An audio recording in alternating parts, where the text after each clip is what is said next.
হুর মানে কি? যে সমস্ত নারীকে আল্লাহ তাআলা জান্নাতে সৃষ্টি করেছেন তাদেরকে বলা হয় হুর।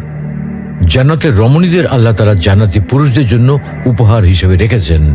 আল্লাহ তাআলা তাদেরকে জান্নাত প্রাপ্ত পুরুষদের সাথে বিয়ে দেবেন, ফলে তারা স্বামী স্ত্রী হিসেবে চিরকালের জন্য জান্নাতে বসবাস করতে থাকবে।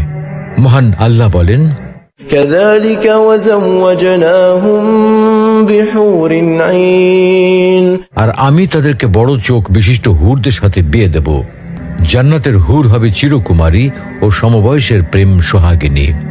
জান্নাতে একজন হুর যদি দুনিয়ায় একবার দৃষ্টি দিত, তাহলে আকাশ ও জমিনের মধ্যবর্তী স্থান সুবাসে ভরে যেত।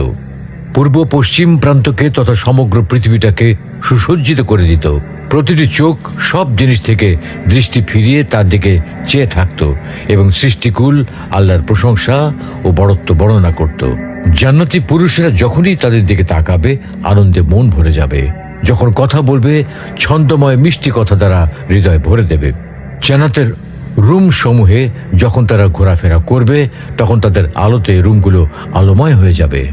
জান্নাতের অধিবাসী নারী পুরুষগণ হবে একই বয়সের পরিপূর্ণ যুবক যুবতী।